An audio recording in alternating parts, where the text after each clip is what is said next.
You're watching Screw It on SuppleWine. I'm your host, Mike Supple. Drinking wine with a large group of people can be a lot of fun, but it can quickly turn daunting when someone comes up to you and says, "How would you describe this wine?" Now, if you're among friends, this can be a great learning experience, because you may not have experience talking about what it is that you taste and what it is you smell in those wines, but some of your friends might. It's a good time for you to reflect and focus on that wine, maybe get a little bit more out of it. Now, it doesn't have to be a difficult process. Smell is tied very strongly to memory, which means when you smell a wine, it might evoke certain thoughts, certain fruits, certain experiences in your life that other people won't have had. So think about it. When you're smelling and tasting your wine, think what that wine smells and tastes like to you.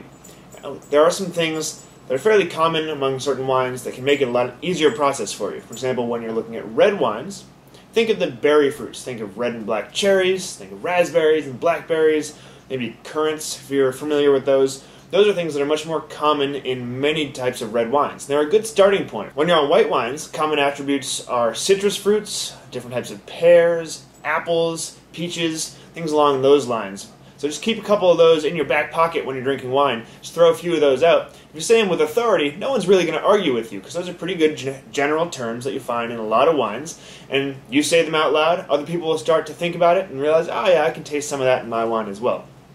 Of course, if you get stuck in a situation where people are just trying to one-up each other and look really important, put yourself into what Neil Patrick Harris calls a douche-pocalypse. That's a situation in which you want to just drink the wine that tastes best to you, get some good hors d'oeuvres or appetizers or whatever, and get the hell out of there as fast as you can and stop talking to those people. So how does a wine description help you? Well, you can start to learn things that you like and don't like in a wine, certain flavors you look for and things you want to avoid.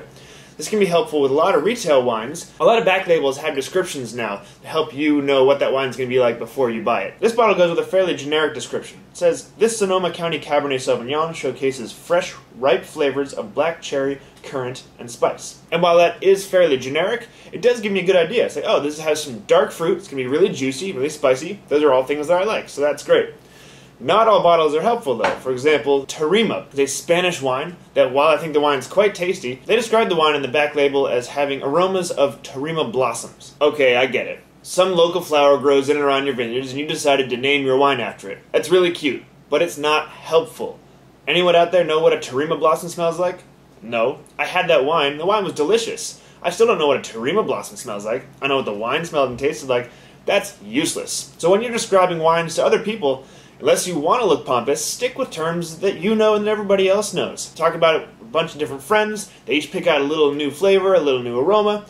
Have a good time with it. You might start picking out more things in your wine that you smelled but couldn't quite put your finger on. And once somebody else points it out, bam, you're ready to enjoy it, have a lot more fun, and actually get a lot more out of that bottle, which means you're getting more bang for your buck by enjoying that wine that much more. So get out there and enjoy and talk about it with some friends. But remember, avoid the douche-pocalypse.